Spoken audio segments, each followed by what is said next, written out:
Well, joining me now to discuss the passing of Labor's emissions bill is National Senator Matt Canavan. Senator Canavan, it's great to have you on the show. What do you make of the revelation that the European Parliament has said that nuclear is green and sustainable, gas is green and sustainable, and even the Finnish Greens are picking up on this? Well, it's a major development, Cory.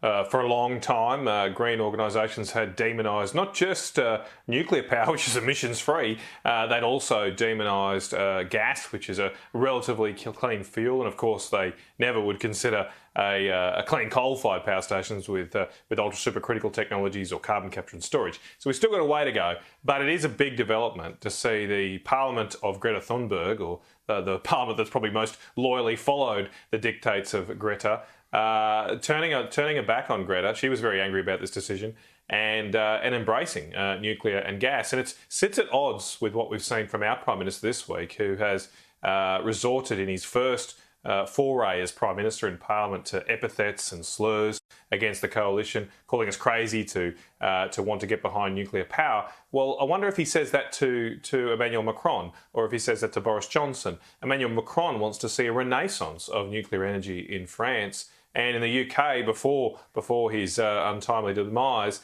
Boris Johnson had committed the UK government to build a nuclear power station every year between now and 2030. I mean, even the German Greens are getting on board, Cory. While they take a break from reopening coal-fired power stations, the German Greens are hinting now, at least, that they may keep open the last remaining 3 nuclear power stations in Germany. They are due to shut later this year. It's very poor timing given the issues they're facing with the lack of Russian gas. So it looks like now the German government, Green government, may actually keep nuclear power stations open beyond that date, because they do provide reliable energy, they are emission-free, and we have the largest uranium reserves in the world here in Australia, so we should consider it too.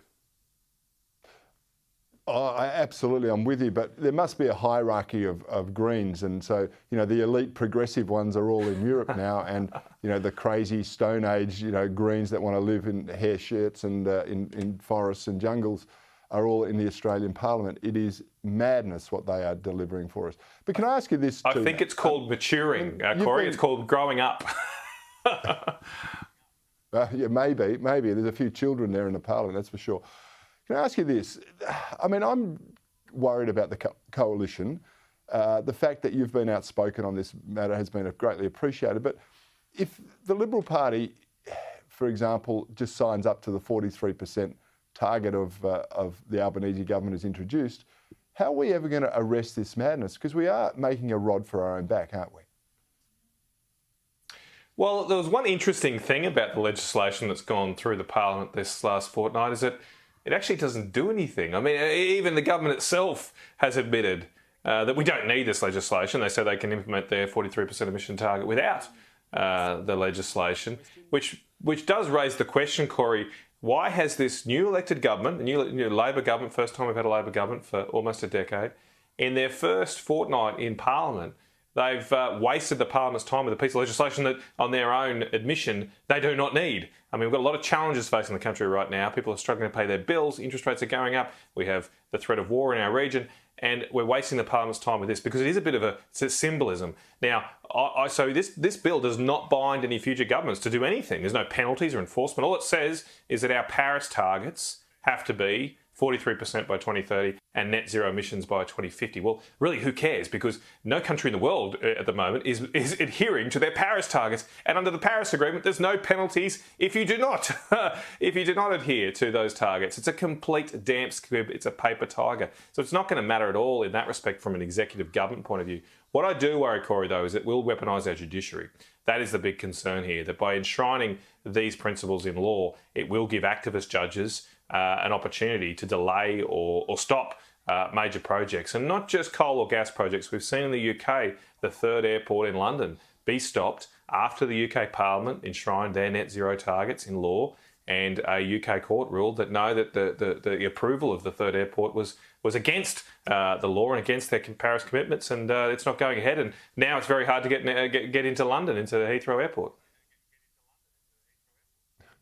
It's just extraordinary what you've just told us all, Senator Canavan, that this legislation doesn't actually do anything. It is just virtue signalling. It's occupied the parliament this week. I presume it's going to occupy the Senate when it goes back as well. And absolutely. This, for what? For what? Just so that we can be lectured by United Nations, the Greens, activist judges, as you point out. All the while, our electricity bills, our agricultural sector is going to be targeted. Speaking of agriculture, can I just take you onto that one? We've seen this in Norway, we've seen it in Holland. If they go for our agricultural sector, it's worth something like $100 billion a year, I understand. If they want reductions in emissions there, does that mean no more cows, no more sheep, no more fertilisers? This is a real problem for the country. Well, farmers are under attack around the world. As I say, this legislation is a bit of a sideshow, a bit of a distraction. Where the real action will come is when Chris Bowen implements what's called something called a safeguard mechanism. And as soon as you hear an Orwellian term like that, hold on to your wallet. And other policies to actually enforce and meet Labor Party's carbon emission targets. And we've seen right around the world now that despite government saying they won't touch agriculture, they won't do anything, now they're coming after farmers. The Ardenne government in New Zealand, the other year when they passed net zero targets through their parliament, they said they wouldn't touch farmers, that agriculture would be exempt. Well, now the Ardenne government is progressing plans to tax the methane emissions from livestock, from sheep and cattle in New Zealand. As you say, we've seen the disaster that is Sri Lanka. That was explicitly to meet climate change targets. The Sri Lankan government hosted a nitrogen conference at the Glasgow Climate Change Conference last year. They were front and centre of trying to reduce nitrogen use. And let's just keep how serious this is, Cory. If it weren't for fertilisers like urea, fertilisers that come from natural gas, about 4 billion of the population on Earth would not exist. It feeds half the world. These gas-based fertilisers feed half the world.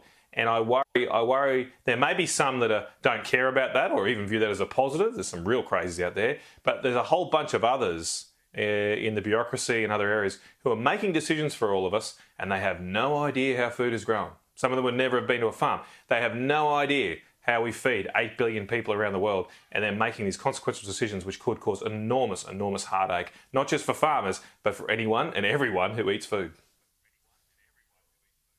Yeah, unfortunately, I think many of our politicians have no idea what they're committing us to. You do, Matthew Canavan. I really appreciate your time.